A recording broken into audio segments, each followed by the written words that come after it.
그래서 우리가 몇 주에 걸쳐서 믿음에 의한 삶, 의인은 믿음으로 말미암아 살리라, 이런 부분들을 지금 담고 있는데, 우리가 믿음을 이야기할 때 믿음만을 직접적으로 이야기하기보다 믿음이 아닌 것을 이야기하면 우리가 믿음 안에 있는지를 살펴보는 데 도움이 될 수 있어요. 그래서 오늘은 믿음이 아닌 것, 많은 사람들이 믿음이라고 생각하지만 믿음이 아닌 것, 그전에도 한번 다루었는데 이 부분을 한번 오늘 다뤄보려고 합니다. 믿음은 기독교 신앙의 시작이자 핵심입니다. 그렇죠? 그런데 이 믿음에 의한 삶을 살기 위해 중요한 요소 중에 하나는 믿음의 성격을 올바로 이해하는 거예요. 만일 우리들이 믿음의 성격을 올바로 이해하지 못함으로 믿음이 아닌 것들을 믿음으로 잘못 붙잡고 있으면 거기에는 어떠한 믿음의 열매도 맺지 못하게 되겠죠. 그렇죠? 그래서 오늘은 믿음이 아닌 것을 살펴보려고 합니다. 믿음이 아닌 것들을 살펴보는 주된 이유는 성경이 말씀하시는 올바른 믿음이 무엇인가를 이해하는데 도움이 되기 위해서예요. 사실 믿음이 아닌 것들은 수도 없이 많아요. 오늘은 그 중에서 오늘날 널리 홍대에 있는 몇 가지 핵심적인 것들만 살펴보려고 합니다. 믿음이 아닌 것 첫 번째, 하나님에 관한 진리를 지식적으로 동의하는 것. 예를 들어서 이제 우리가 이렇게 한번 물어봅니다. 우리 하나님은 살아계신 하나님을 믿습니까? 하나님은 전능하신 하나님을 믿습니까? 하나님은 우리의 머리카락까지 세실 만큼 우리의 필요를 아시며 그것을 채우는 분이심을 아십니까? 하나님은 신실하셔서 모든 약속을 지키시는 분임을 믿습니까? 이러한 질문에 오늘날 대부분의 성도들은 모두 아멘 이렇게 화답할 겁니다. 그렇죠? 그리고 우리는 이러한 사실들을 잘 알고 잘 믿는 사람들을 믿음이 좋은 사람들이라고 생각을 합니다. 그러나 하나님에 관한 지식을 그대로 믿고 받아들이는 것, 즉 하나님의 모든 진리에 단순히 지적으로 동의한다고 해서 그것이 성경이 말하는 믿음은 아니라는 거죠. 물론 성경에 나오는 하나님에 관한 이 모든 진리를 그대로 믿고 받아들이는 것은 매우 중요합니다. 필요하지 않다는 게 아니에요. 그러나 그것이 성경이 말하는 믿음의 전부가 아니라는 거죠. 하나님이 전능하신 분이시고 우리의 필요를 채우시는 분임을 믿는다고 말하는 많은 성도들이 막상 그들이 필요에 처하면, 어떤 어려움에 처하면 하나님을 신뢰하지 않는다는 거죠. 그들은 사람이나 세상적인 수단이나 인간적인 방법을 의지하게 됩니다. 그리고 그렇게 해서라도 그 필요가 채워지지 않을 때 그들은 낙심하고 좌절합니다. 심지어는 하나님을 원망하기까지 하죠. 그것은 전혀 하나님을 믿지 않는 자세잖아요. 그래서 우리는 하나님에 관한 지식과 하나님을 아는 지식을 구별할 필요가 있어요. 하나님에 관해서 이론적으로 아는 것, 신학적 지식으로 아는 것과 인격체이신 하나님을 개인적으로 아는 것은 전혀 다른 차원이에요. 주님에 관해 아는 것은 공부와 습득을 통해서 알 수 있습니다. 그러나 하나님을 아는 것은 성령의 조명을 통해서만 알 수 있어요. 하나님에 관해서 아는 것은 신앙의 본질을 위한 수단일 뿐이에요. 그것이 신앙의 본질은 아니에요. 그러나 하나님을 진짜 아는 것은 신앙의 본질이에요. 하나님에 관해서 아는 것은 우리 삶의 변화를 주지를 못합니다. 삶이 안 바뀌는 거예요. 반면에 하나님을 진짜 알게 되면 삶의 근본적인 변화가 오게 됩니다. 이게 제 경험이에요. 제가 구원받지 못하고 5년 동안 교회를 다녔어요. 하나님에 대한 두려움이 없었어요. 내가 하고 싶은 일 다 하고 다녔단 말이에요. 근데 거룩하신 성령께서 제 안에 들어오신 그 이후에는 그런 것들이 점점 두려운 거예요. 술집에를 간다든가 노름판을 간다든가 뭐 노래방을 간다든가 이런 것들이 점점 싫어지고 두려워집니다. 왜냐하면 성령을 통해 인격이신 하나님을 알게 되었을 때 우리 안에 삶의 변화가 일어나게 되는 거예요. 많은 사람들이 성경에서 말하는 믿음을 하나님에 관한 지식을 그대로 믿는 것으로 이해해야 합니다. 그러나 그것은 성경이 말하는 믿음이 아니에요. 즉 성경이 말하는 믿음은 하나님에 관한 사실을 잘 믿는 것이 아니라 인격체이신 하나님을 신뢰하는 것이다. 물론 하나님을 잘 알기 위해서는 하나님에 관한 사실들을 잘 알아야 합니다. 그리고 그 사실들을 그대로 잘 믿고 받아들여야 합니다. 그러나 이것들은 인격체이신 하나님을 알기 위한 수단에 불과한 거예요. 그 자체가 하나님을 아는 것이 전혀 아닙니다. 하나님 믿는 것도 마찬가지예요. 성경에 있는 것을 가지고 예를 한번 들어봅시다. 먼저 예수님 당시의 바리새인들을 한번 여러분 생각해 보십시오. 바리새인들은 그 당시 가장 보수적인 신앙을 가지고 있었던 자들입니다. 오늘날로 치면 근본주의 신학을 가지고 있는 사람들이에요.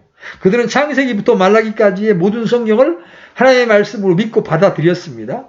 그리고 그 모든 내용을 다 1.1획 틀림없는 하나님의 말씀으로 믿고 받아들였습니다. 그들은 심지어 하나님의 말씀에 자신의 인생을 건 자들이었습니다. 그래서 그들은 자신들의 믿음이 누구보다 좋다고 자부했습니다. 사실 로마서 2장에서도 볼 수 있듯이 자부하는 정도가 아니에요.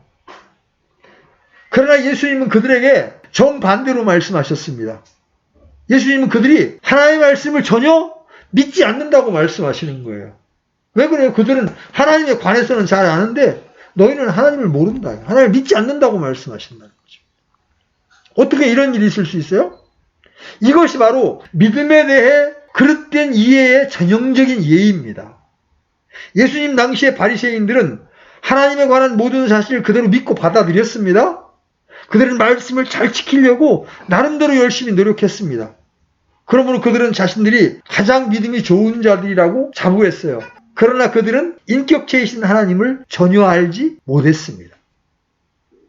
그래서 실제로 그들은 하나님을 전혀 신뢰하지 않았던 거죠. 그들의 삶 속에 나타난 열매를 보아도 그 사실을 잘 알 수가 있어요. 우리의 성경적인 지식이 아니라 우리의 행동이 우리의 진정한 믿음을 나타내 보이는 거예요. 하나님 편에서는 당연히 그들이 전혀 하나님과 하나님의 말씀을 믿지 않는 자들이었던 겁니다. 바리새인들이 전형적으로 하나님에 관하여 알았던 자들입니다. 또 하나님에 관하여 잘 알았던 존재가 있죠? 그건 바로 마귀예요. 여러분은 우리 하나님이 유일하신 전능자이심을 믿습니까? 당연히 믿을 것입니다. 그것은 참 잘하는 거죠? 근데 성경은 그러한 믿음을 마귀들도 가지고 있다고 말합니다. 내가 하나님이 계시는 줄 믿으니 잘하는도다? 마귀들도 믿고 떠느니라. 마귀들은 그 사실을 그냥 믿는 정도가 아니에요. 그들은 무서워서 벌벌 떨 만큼 그 사실을 확실하게 믿습니다. 근데 성경에서 마귀가 믿음이 좋다고, 믿음이 있다고 표현합니까? 그렇지 않죠? 마귀는 하나님에 관한 사실을 알 뿐이지 그 하나님을 신뢰하지 않는다는 말이죠. 하나님에 관해 아는 것과 하나님을 신뢰하는 것은 본질적으로 다른 거예요. 자, 세 번째, 이 지적으로 동의한 사람들이 누구냐면 여리고성의 백성들이에요. 여러분, 하나님께서 여호수아를 통해서 그 육중한 여리고성을 치실 때 그곳에 살던 라합은 하나님을 믿음으로 구원을 얻었습니다.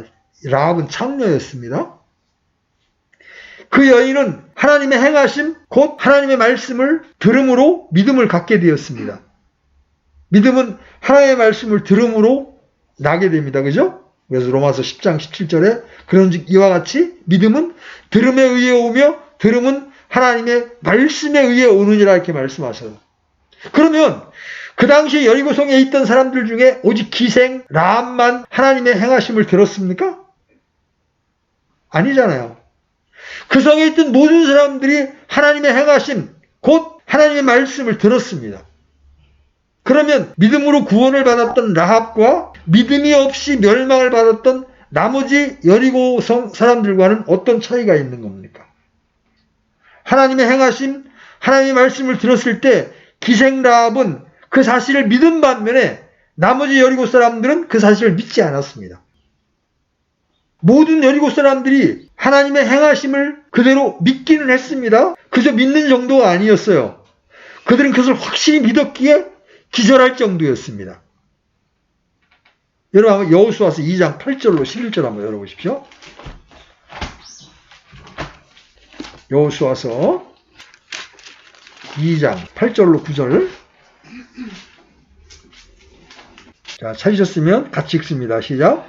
그들이 눕기 전에 그녀가 지붕에 올라가 그들에게 이르러 그 사람들에게 말하되 주께서 이 땅을 너희에게 주신 줄을 내가 아노라. 너희의 두려움이 우리에게 임하였고 또 이 땅의 모든 거주민이 너희로 인하여 기력을 잃었나니. 하나님이 행하신 일을 듣고 여리고성 사람들도 어떻게 했다는 얘기예요? 두려워 떨었다. 기력을 잃을 정도가 됐다는 거예요. 간담이 높고 정신을 잃을 만큼 그 사실을 확실하게 믿었습니다. 그러나 성경은 그들이 믿음을 가졌다고 말하지 않습니다. 만약 그들이 믿음을 가졌다면 하나님께서는 당연히 그들 모두를 구원하셨을 거예요. 그죠? 자, 위의 세 가지 예에서 선명하게 볼 수 있듯이 단순히 하나님에 관한 사실을 이론적으로 그대로 믿는 것, 그것은 성경이 말하는 믿음이 아니라는 것이죠. 그리고 그것은 참된 믿음이 아니기 때문에 거기에는 어떠한 참 믿음의 열매도 없는 거예요. 자, 이 지식적으로 동의하는 것은 이것만 가지고는 믿음이 아니라는 부분을 말씀을 드렸습니다. 오늘 믿음이 아닌 것을 집중적으로 보고 있는 거예요. 자, 그 다음에 환경에 의존하는 믿음. 이거는 성경이 말하는 믿음이 아니에요. 하나님에 대한 올바른 믿음이 아닌 것 중 하나는 이 환경에 대한 믿음이에요. 당연히 환경을 믿는 것은 하나님을 믿는 것이 아닙니다. 이 부분을 살펴보는 이유는 오늘날 많은 성도들이 실제로는 환경을 신뢰하면서 자신이 하나님을 신뢰한다고 믿고 있기 때문입니다. 이에 대한 대표적인 예가 이스라엘 백성이에요. 성경은 그들을 불신의 대표적인 인물들로 묘사하고 있습니다. 또한 그들의 불신이 하나님 앞에서 얼마나 심각한 죄였는가도 보여주고 있어요. 여기 시편 78편 한번 열어보십시오. 시편 78편 17절로 22절 같이 보겠습니다. 17절로 22절 시작. 여전히 그들은 광야에서 지극히 높으신 이를 노엽게 함으로 그분께 더욱 죄를 지었도다. 또 그들이 자기의 욕심대로 먹을 것을 구하여 자기 마음속에서 하나님을 시험하였으니 참으로 그들이 하나님을 대적하며 말하여 이르기를 하나님이 광야에서 상을 준비할 수 있으리요 하였도다. 보라, 그분께서 그 반석을 치심에 물들이 쏟아지고 시내들이 흘러 넘쳤도다. 또 그들이 그분이 빵도 줄 수 있으리요? 그분이 자신의 백성들을 위해 고기도 마련할 수 있으리요? 하였도다. 그러므로 주께서 이것을 들으시고 분노하심에 이에 야곱을 향해 불이 붙고 또한 이스라엘을 향해 분노가 올라왔나니 이는 그들이 하나님을 믿지 아니하며 그분의 구원을 신뢰하지 아니하였기 때문이라. 근데 성경에는 이렇게 믿지 않았다는 말씀만 있는 게 아니에요. 시편 106편에 보면 그들이 하나님을 믿고 그분을 찬양했다라는 표현도 나옵니다. 그러면 이스라엘의 믿음은 어떤 믿음이에요? 환경이 좋을 때는 하나님을 믿고 환경이 좋지 않을 때는 하나님을 믿지 않았다는 얘기예요. 그들의 믿음은 환경에 의해 좌우되는 믿음을 가지고 있었다는 거죠. 다시 말해서 그들은 하나님을 믿는 믿음이 아니라 환경을 의존하는 믿음을 가지고 있었습니다. 그래서 그들은 일이 잘 될 때는 하나님을 믿는다고 말하고 찬송을 불렀습니다. 여러분, 홍해가 갈라지고 원수들이 자기들의 눈앞에서 물속에 몰살 당하는 것을 보았을 때 그들은 얼마나 환호하고 찬송하면서 하나님을 경배했습니까? 그랬던 그들이 환경이 어려워지면 이내 곧 하나님을 불신하고 원망하고 낙심하고 좌절했습니다. 참다운 믿음은 하나님 외에 의지할 것이 없는 상황에 처해야 드러나게 됩니다. 하나님께서 이스라엘 백성을 광야로 인도하신 이유는 그들을 시험하기 위해서예요. 그리고 그 시험하는 것 중에 하나는 그들의 믿음입니다. 그럼 왜 하나님께서 그들의 믿음을 시험하시기 위해 그들을 광야로 인도하셔서 하나님 외에 의지할 것이 아무것도 없는 상황이 되어야 우리들이 실제로 하나님을 의지하는지 또는 그렇지 않은가를 드러내게 됩니다. 그런데 광야는 하나님 외에 아무것도 의지할 것이 없는 바로 그런 곳이에요. 그죠? 거기서 하나님은 우리의 불신, 우리 마음에 무엇이 있는지를 다 드러내 보이십니다. 하나님은 이스라엘 백성들의 믿음을 시험하기 위해 그들을 반복적으로 하나님에 의지할 것이 없는 곳으로 인도해 가셨습니다. 홍해 앞으로, 광야에서 마실 물이 없는 곳으로, 사막 한가운데에서 먹을 것이 떨어진 상황 등으로 인도하셨어요. 우리는 하나님께서 그들을 구체적으로 이러한 상황으로 인도하셨다는 사실을 기억해야 합니다. 그 모든 상황의 공통적인 점은 인간적인 방법으로는 해결책이 전혀 없었다는 거죠. 다시 말해서 하나님 외에 의지할 것이 전혀 없었다는 거예요. 하나님은 그곳에서 그들이 믿음으로 하나님을 신뢰하고 하나님의 지시를 기다리기를 원하셨던 거죠. 그러나 그때마다 그들은 인간적인 관점에서 볼 때 전혀 구원의 가능성이 없었기 때문에 하나님을 원망하고 불평했습니다. 그들은 낙심하고 좌절했습니다. 다시 말해서 하나님을 불신했던 거죠. 그들은 하나님을 전혀 신뢰하지 않았습니다. 그리고 그러한 그들의 불신에 대해 하나님은 분노하셨습니다. 성경은 하나님의 분노가 맹렬하게 불탔다고 표현하고 있어요. 그러나 하나님은 곧바로 그 분노를 돌이키시고 그들에게 다시 기회를 주십니다. 그렇게 하기를 10번. 그래도 그들이 하나님을 신뢰함으로 서지 않자 하나님은 그들을 광야에서 흩으시기로 작정하십니다. 오늘날 성도들은 어려움을 당할 때 하나님께 기도하면서 하나님께서 도와주실 것을 믿는다고 말합니다. 그러면서 그들은 그 문제를 해결할 여러 가지 방안들을 생각해냅니다. 그러나 자기가 기대했던 그 문제를 해결하는 방안들이 하나하나 실패로 돌아갈 때 그들은 낙심하고 좌절합니다. 그리고 하나님을 원망합니다. 그것은 전혀 하나님을 믿는 믿음이 아니에요. 그들이 아무리 하나님을 믿는다고 말할지 몰라도 그것은 실제로 그 방안들을 믿는 것이 하나님을 믿는 게 아니에요. 이스라엘 백성들이 바로 그러한 믿음을 가졌습니다. 그것은 성경이 말하는 올바른 믿음이 아니라는 거죠. 어떤 성도들은 일이 잘 될 때는 그래도 내 믿음이 괜찮았는데 어려운 일을 당하고 보니까 내 믿음이 떨어졌습니다. 이렇게 말합니다. 그러나 그 말은 틀린 말이에요. 그들의 경우는 처음부터 믿음이 없었던 거고 그게 그 환경 가운데 드러난 거죠. 일이 잘 될 때는 믿음 없음이 드러나지 않았을 뿐이라는 거죠. 어려움이 닥치니까 믿음 없음이 드러난 거예요. 그러니까 참다운 믿음은 환경에 의존하지 않습니다. 환경에 의존하는 믿음은 참 믿음이 아니에요. 그것은 하나님이 아니라 실제로 환경을 믿는 거죠. 모세를 보십시오. 그는 이스라엘 백성들이 똑같은 상황에 처해 있었어요. 그죠? 모세가 더 어려운 환경에 처해 있죠. 왜? 모세는 지도자니까. 모세는 인도자였죠? 집에 쌀이 떨어지면 똑같이 먹을 것이 없을지라도 부모가 자녀들보다 더 마음이 어렵잖아요. 그죠? 가정을 책임지고 있으니까. 그러나 이러한 상황을 만났을 때 모세는 이스라엘 백성들과 같이 행동하지 않았습니다. 우리는 홍해 앞에서의 모세의 모습에서 이 부분을 분명하게 볼 수가 있어요. 이스라엘 백성들은 자기들 눈에 보기에 전혀 구원의 소망이 없어. 그러니까 하나님을 원망하기 시작합니다. 두려워하고 낙심하고 좌절합니다. 그러나 모세는 달랐습니다. 모세와 이스라엘 백성들의 극명한 대조를 한번 보십시오. 여러분 출애굽기 14장 10절로 14절 들어오십시오. 출애굽기 14장 10절로 14절 찾으셨으면 같이 읽습니다. 시작. 파라오가 가까이 왔을 때에 이스라엘 자손이 눈을 뜨니 보라 이집트 사람들이 자기들의 뒤를 따라 행진하더라. 이에 이스라엘 자손이 심히 두려워하여 주께 부르짖었으며 그들이 또 모세에게 이르되 이집트에 무덤이 없어서 당신이 우리를 데리고 나와 광야에서 죽게 하느냐? 어찌하여 당신이 우리를 이집트에서 끌고 나와 이같이 우리를 대하느냐? 우리가 이집트에서 당신에게 고한 말이 이것이 아니더냐? 이르기를 우리를 내버려두라. 우리가 이집트 사람들을 섬기리라 하였노라. 우리가 이집트 사람들을 섬기는 것이 광야에서 죽는 것보다 나았으리라 하니라. 13절 14절 모세가 백성에게 이르되 너희는 두려워하지 말고 가만히 서서 오늘 주께서 너희에게 보여주실 그분의 구원을 보라. 다시는 너희가 오늘 본 이집트 사람들을 영원히 또 보지 아니하리라. 주께서 너희를 위하여 싸우시리니 너희는 조용히 있을지니라 하니라. 어떤 성도들은 이스라엘 백성들의 입장을 동조하면서 그런 상황이 닥쳤는데 그렇게 하지 않을 사람이 누가 있어? 이렇게 말합니다.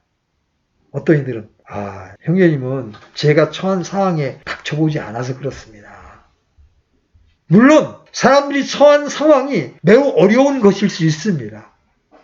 그럼에도 불구하고 그러한 자세들과 말들은 모두 다 불신의 표시라는 거죠. 사실 이스라엘 백성들이 처했던 상황에 비하면 오늘날 성도들이 처한 상황은 아무것도 아니에요. 그럼에도 불구하고 너무나 많은 때 우리는 불신과 원망의 말들을 대했지 않습니까? 참다운 믿음은 환경에 의존하지 않는다. 자, 그 다음에 믿음이 아닌 것 세 번째, 단순한 마음의 확신. 나 이거 확신한다는 거예요. 하나님의 약속이 없는데도 내 마음속에 어떤 계획을 세워놓고 그걸 하나님이 이루어주실 것으로 확신한다는 거예요. 이거는 자기 체면에 불과하지 성경이 말하는 믿음이 아니라는 거예요. 자, 어떤 성도가 있었습니다. 그러나 하나님께서 자기를 주의 종으로 부르셨으면 베드로가 물 위로 걸었던 것처럼 자기도 물 위로 걷게 해달라고 기도했습니다. 그는 그렇게 할 수 있다는 확신이 들 때까지 간절하게 기도했습니다. 그러나 막상 물 위로 뛰어내리려고 하니까 의심이 생겼습니다. 그래서 그는 더욱더 간절히 기도했습니다. 주여, 주께서 저를 물 위로 걷게 하실 줄 믿습니다. 그리고 난 다음에 확신을 가지고 그는 한탄강 물속으로 뛰어들었습니다. 그는 물에 빠져 죽을 뻔했습니다. 다행히 지나가던 사람이 그를 구조해서 그를 목숨을 건질 수가 있었어요. 오래전 신문에서 외국의 한 사람이 그렇게 강에 뛰어들었다가 죽었다는 기사를 본 적이 있어요. 하나님의 약속이 아닌, 하나님이 자신에게 하신 말씀이 아닌 다른 것들을 자기 마음에 품고 내 마음에 확신이 들었으니까 이루어질 걸로 믿는 거예요. 이건 성경이 말씀하시는 믿음이 아니라는 거죠. 물론 그들이 그렇게 오해할 만한 성경 구절이 없는 건 아니에요. 성경에 보면 하나님께 대한 믿음을 가지라고 말하면서 저 자식이 하나님 만한 믿음이 있으면 이 산을 옮겨서 바다에 던지우라 할 것이요. 이런 말씀들이 있어요. 또 불의한 재판관 앞에서 강청하면 들어주는 그런 이야기가 있다 보니까 무엇인지 자기에게 유리해 보이는 것을 내가 확신을 갖게 되면 그렇게 될 것이라고 생각하는 경향이 있어요. 믿음을 곡해하는 거죠. 하나님의 약속을 임의로 취해서 믿음으로 그것을 주장하면 그것이 자기에게 이루어질 것이라고 말하는 겁니다. 이 긍정적 사고방식을 부르짖는 목회자들 가운데 그런 가르침을 주는 사람들이 있어요. 붙들고 그것을 하나님 앞에서 주장해라. 성경에 나오는 좋은 약속들을 취해라. 그것을 믿음으로 받아들이고 그것을 믿음으로 주장해라. 그러면 그 약속이 너의 삶 속에서 이루어질 것이다. 이러한 태도의 가장 큰 문제점은 하나님의 약속을 자기 임의대로 택한다는 데 있어요. 성경에는 모든 사람들에게 공통적으로 적용되는 보편적인 약속들이 있습니다. 예를 들면 누구든지 예수님을 믿으면 구원을 받으리라는 요한복음 3장 16절 그런 말씀이 있고, 또 우리가 죄를 자백하면 하나님께서 우리의 죄들을 깨끗하게 하신다는 요한일서 1장 9절과 같은 말씀이 있어요. 이건 보편적인 약속이에요. 누구에게나 적용되는 보편적인 약속입니다. 반면에 성경에는 특정한 경우에 특정한 사람들에게 주어지는 약속들이 있습니다. 이러한 약속들은 우리가 임으로 취할 수 있는 것이 아니에요. 하나님께서 성령을 통해 우리에게 주셔야 합니다. 그런데 자기에게 준 약속도 아닌데 선별적으로 자기 마음에 드는 것을 택합니다.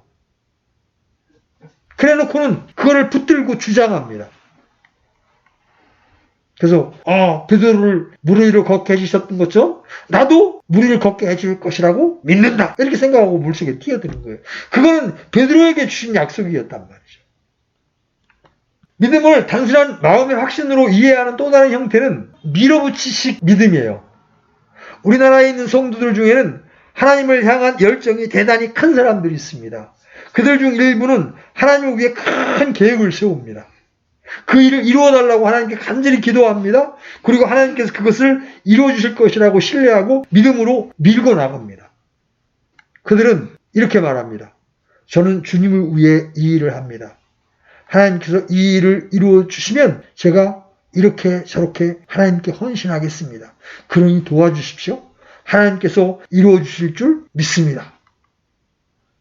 이러한 사람들은 자기들이 계획을 세워놓고 하나님께 간절히 기도하면 하나님께서 들어주실 것이라고 생각하는 거예요.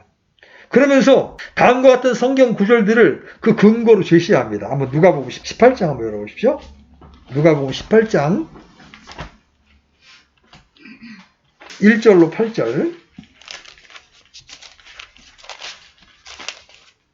같이 읽습니다. 시작. 사람들이 항상 기도하고 낙심 말아야 할 것을 보여주시려고 그분께서 그들에게 비유로 말씀하여 이르시되 어떤 도시에 하나님을 두려워하지 아니하고 사람도 존중하지 아니하는 한 재판관이 있었고 그 도시에 한 과부가 있었는데 그녀가 그에게 가서 이르기를 내 대적에게 내 원수를 갚아주소서 하되 그가 한동안 들어주지 아니하였으나 나중에 속으로 이르되 내가 하나님을 두려워하지 아니하고 사람도 존중하지 아니하지만 이 과부가 나를 괴롭게 하므로 내가 그녀의 원수를 갚아주리라. 그렇지 않으면 그녀가 항상 와서 나를 지치게 하리라 하였느니라 하시니라. 주께서 또 이르시되 불의한 재판관이 말하는 것을 들으라. 비록 하나님께 밤낮으로 자기에게 부르짖는 자들 곧 자기의 선택받은 자들을 향하여 오랫동안 참으실지라도 그들의 원수를 갚아주지 아니하시겠느냐. 내가 너희에게 이르노니 그분께서 속히 그들의 원수를 갚아 주시리라. 그럼에도 불구하고 사람의 아들이 올 때에 땅에서 믿음을 보겠느냐 하시니라. 그러나 이와 같은 구절들은 그저 우리가 우리 임의대로 계획을 세워놓고 간절히 밤낮으로 기도하면 하나님께서 들어주시라는 것을 말하고 있는 게 아니에요. 우선 성경에서 말하는 올바른 기도 자체가 우리의 뜻을 하나님께 관철시키는 것이 아니라 하나님의 뜻을 발견해서 우리의 삶을 하나님의 뜻에 맞추어 조정하는 거예요. 그래서 하나님이 노라고 응답하시는 것도 기도의 응답이에요. 네가 기도하는 거 그거 내 뜻이 아니라고 알려주시는 거거든요. 이렇게 우리의 임의대로 계획을 세워놓고 간절히 기도하고 밀어붙이는 식의 믿음은 참다운 믿음이 아니에요. 심지어 아무리 좋은 동기를 가지고 그렇게 한다 할지라도 그것은 믿음이 아니라는 거죠. 또 나름대로 아무리 큰 확신을 가지고 있다 할지라도 그것은 믿음이 아니다. 그렇게 여러 가지 일들을 임의대로 시도했다가 낭패를 본 개인들과 교회들의 이야기가 우리 주위에는 너무나 많잖아요. 하나님이 앞서가셔야 비로소 믿음이 필요한 거예요. 앞에서 간절히 기도하고 물 위로 걸으려다 죽을 뻔한 그 사람과 베드로의 차이는 무엇입니까? 그 차이는 그 사람은 자기 임의로 물 위를 걸었고 베드로의 경우에는 예수님께서 그에게 물 위로 걸어오라고 말씀하셨다는 거죠. 이것은 매우 근본적인 차이예요. 올바른 믿음을 이해하는 데 있어서 마찬가지입니다. 주님이 앞서가셔야 비로소 우리에게 믿음이 필요한 거예요. 다시 말해서 주님이 먼저 앞서가시지 않으면 믿음은 시작도 되지 않는 거예요. 우리들이 흔히 믿음의 장이라고 부르는 히브리서 11장을 보십시오. 거기 보면 구약의 사람들 중에 믿음으로 하나님과 동행했던 소위 믿음의 영웅들의 이야기가 나오죠. 그런데 그들 중 단 한 사람이라도 자기 임의대로 자기가 세운 계획을 소위 믿음의 확신을 가지고 감당한 사람들이 있는지를 찾아보십시오. 한 사람도 없어요. 그들 모두의 경우에 있어서 하나님께서 그들의 삶에서 앞서가셨습니다. 그리고 그들은 앞서가신 하나님을 따라가기 위해 믿음이 필요했던 거예요. 믿음을 단순한 마음의 확신으로 이해하는 모든 형태가 지니고 있는 가장 근본적인 문제점이 바로 이 점이에요. 그들은 자기들 임의대로 계획하고 진행하면서 마음속에 확신을 가지려고 노력합니다. 그리고 그 확신만 가지면 그 일이 이루어질 줄로 생각을 합니다. 그것은 매우 어리석은 일입니다. 하나님은 하나님께서 시작하신 일만 뒷받침하십니다. 하나님은 우리가 임의로 잘 계획해서 다듬어 놓은 일들을 하나님의 능력으로 도와서 성취하는 분이 아니십니다. 성경 전체를 보아도 알 수 있듯이 하나님께서 주도권을 잡으시고 하나님의 일을 이루어 가십니다. 그러면서 하나님은 그분의 사람들에게 그분의 목적을 알리십니다. 그들로 하여금 이 일에 동참하라고 그들을 초청하시는 거예요. 그리고 그들에게 하나님의 방법을 알려서 그들이 순종할 때 그들을 통해서 하나님의 일을 이루십니다. 그것도 하나님의 자원과 하나님의 능력으로 이루십니다. 그러므로 하나님께서 앞서 행하시는 일이 아니면 하나님께서 뒷받침하시지 않으십니다. 오늘날 많은 교회들과 개인들이 소위 하나님의 일을 한다고 하면서 온갖 자신의 방법과 세상의 수단, 이것으로 그 일을 이루려고 노력합니다. 그것은 전혀 믿음에 의한 삶이 아닙니다. 여러분, 교회 안에 얼마나 많은 세상적인 경영학 기법이 들어와 있는지 모릅니다. 2000년도 이전까지만 해도 교회가 예배당을 세울 계획을 세우게 되면 성도들이 기도하면서 건축 헌금을 내면서 헌신하도록 했습니다. 그러면 믿음이 좋은 사람들은 때때로 큰 집을 팔아서 작은 집으로 옮기면서도 이제 그런 일들을 했어요. 근데 오늘날은 교회 안에 이제 경영학 기법이 들어왔습니다. 그래가지고 교회 성도들로부터 돈을 빌리는 겁니다. 이자는 저렴하게 해가지고. 그래서 먼저 예배당을 칩니다. 그리고 난 다음에 이제 헌금이 들어오면 대여해줬던 사람들의 돈을 이렇게 갚아주는 형식으로 이렇게 처리합니다. 마침에 요새 아파트 질 때 PF라고 그래가지고 먼저 돈을 지원받아가지고 나중에 갚는 그런 형태의 경영학 기법이 교회 안에도 그대로 들어왔습니다. 이건 믿음에 의한 행위가 전혀 아닙니다. 저는 그러한 방법에 동의할 수 없어요. 예배당이 없으면 어떻습니까? 세를 들어서 집회를 하는데 어떤 어려움이 있습니까? 뻗듯한 예배당을 세워서 다른 사람들에게 우리의 세가 이렇다는 걸 보여주고 싶은 생각은 이해를 하지만 그는 성경이 지지하는 믿음의 길이 아니라는 거죠. 신약 성도는 성경이 말씀하시는 믿음의 길을 가야 하는 겁니다. 하나님이 만약 대전교회가 예배당을 짓는 일을 하나님 마음에 가지고 계시다면 하나님의 자원으로 하나님의 방법으로 이루실 겁니다. 그러한 믿음이 없을 때 우리는 인간적인 방법을 동원하는 거죠. 김정은 형님에게 2억 빌려주십시오. 또 누구에게 2억 빌려주십시오. 앞으로 헌금으로 갚아나가겠습니다. 그래서 예배당을 뚝뚝뚝 치고도 예배당을 딱 하면 하나님이 도우셨다. 하나님이 우리가 믿음으로 하나님의 도우심을 받아 예배당을 지었다. 이렇게 자랑할 수 있을 거예요. 그죠? 외형적으로는. 근데 그것은 전혀 성경적인 방법이 아니라는 거죠. 하나님이 그것을 기뻐하신다면 하나님은 하나님의 방법으로 하나님의 자원으로 하나님의 때에 그것을 이루어 주신다고요.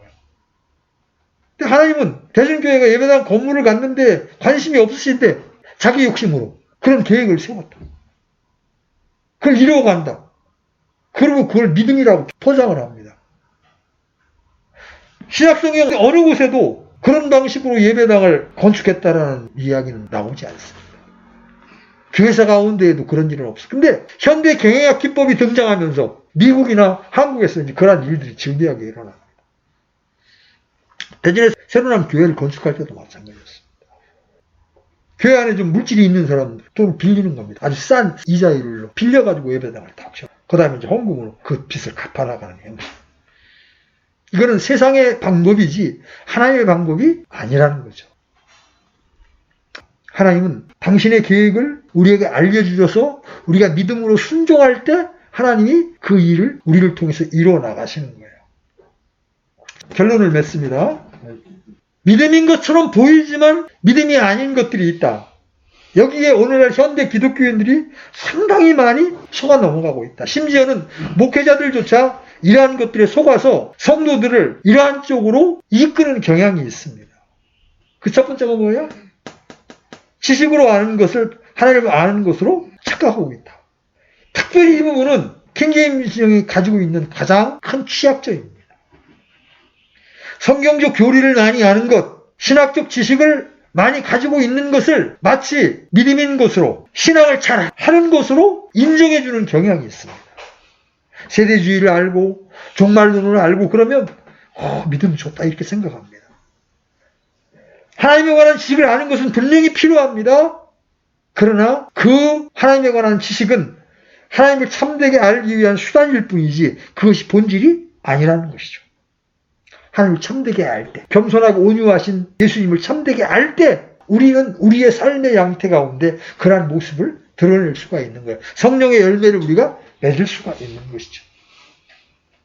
특별히 환경이 좋으면 많은 사람들이 하나님의 은혜다 이렇게 표현하는 경우가 많아요. 그럴 수 있죠? 분명히 그럴 수 있습니다. 그러면 환경이 나쁠 때에도 이 환경은 내 믿음을 증가시키기 위한 하나님의 수단임을 믿고 하나님을 신뢰하는 그 믿음을 가지고 있을 때 그 사람이 진짜 환경에 의존하지 않는 믿음이 되는 거예요. 환경이 좋을 땐 할렐루야. 환경이 나쁘면 코가 빠져가지고 하나님을 원망하고 불평합니다. 그건 참 믿음이 아니에요. 하나님이 때때로 우리에게 어려운 환경을 허락하십니다. 인생을 살아가다 보면 이런저런 일을 만나게 하십니다. 왜 그래요? 우리 안에 믿음이 없는 것을 걷어내시려고. 우리 안에 있는 찌꺼기를 걷어내시기 위해서. 여러분, 재련소에다 그 뜨거운 불 속에다가 쇠붙이나 금 같은 걸 다 넣어. 왜 그래요? 불순물을 녹이시려고, 없애시려고, 그죠? 그러면 순금이 딱 이제 등장하는 거예요. 마찬가지예요. 하나님이 우리에게 어려운 환경을 때때로 허락하시는 이유는 우리의 믿음을 단련시키기 위해서. 그래서 그때조차 하나님을 의지하는 믿음으로 불평과 불만을 내뱉지 않는 믿음. 욥처럼 주신 이도 주시요 취하시는 이도 주시니 내가 주의 이름을 영원히 송축하리다. 이럴 수 있는 믿음. 이게 환경에 의존하지 않는 믿음. 그리고 하나님의 약속을 임의로 취해서 어떤 목사님, 나는 대전에 평생에 100개의 교회를 세우는 비전을 가졌습니다. 만약 그 비전이 자기의 단순한 마음의 확신이 아닌 하나님이 주신 비전이라면 그렇게 이루어지겠죠. 그렇죠? 하나님께서 주신 비전이 아니고 자기 마음 가운데 있는 단순한 마음의 확신일 경우에 어떻게 돼? 성취될 수가 없어요. 그분은 인천과 대전에 2개의 교회를 가지고 있었었는데 킹제임스 성경을 쓰는 교회였습니다. 얼마 안 돼서 교회에 불미스러운 어떤 스캔들이 일어나면서 2 교회가 다 문을 닫게 됐어요. 그러면 그분이 가졌던 그 마음의 확신, 나는 평생 동안 100개의 교회를 세울 것이라는 비전과 확신은 하나님께로 말미암은 것일까요?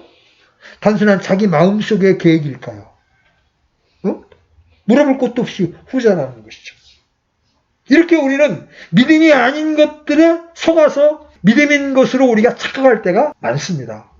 이 외에도 수없이 많지만 오늘날 이런 부분에 우리 많은 목회자들이나 신자들이 속고 있다고 하는 부분들을 보았어요. 그러면 참 믿음은 뭐예요? 인격체이신 하나님을 전적으로 신뢰하고 그분의 말씀에 순종하는 거예요. 환경이 좋을 때든 환경이 어려울 때든 그분을 신뢰하고 그분께 내 인생을 거는 것, 내 인생을 전적으로 맡기는 것. 그래서 다윗이 이렇게 고백하죠. 저는 나의 목자시니 내게 부족함이 없으리로다. 내가 사망에 그늘진 골짜기를 다닐지라도 내가 해를 두려워하지 않을 것은 그분의 막대기와 지팡이가 나를 안위하나이다. 어떤 환경에서도 이렇게 고백할 수 있는 사람들이 믿음의 사람들이다. 우리가 그런 믿음으로 전진할 수 있게 되기를 바랍니다. 아멘? 아멘. 기도합시다. 하나님 아버지, 오늘도 믿음이 아닌 것을 분별할 수 있는 지혜를 저희들에게 주신 것 감사합니다. 때때로 우리가 믿음을 오해하여 믿음이 아닌 것을 붙들고 열심을 낼 때가 많은데 하나님께서 우리에게 분별력을 주시고 지혜를 주셔서 성경이 말하는 참된 믿음, 오직 인격이신 하나님을 신뢰하고 하나님의 말씀 앞에 순종하는 이 참다운 믿음을 우리가 잘 배워나갈 수 있도록 하나님께서 우리를 자상하게 가르쳐 주시기를 원합니다. 그래서 이 땅을 사는 동안 믿음으로 살았다는 그런 평가를 받고 하나님 앞에 기쁨이 되는 삶을 살기를 소원하오니 주님 그렇게 우리를 인도해 주십시오. 오늘도 이 말씀을 통해서 우리의 믿음을 교정해 주신 하나님 앞에 감사를 드립니다.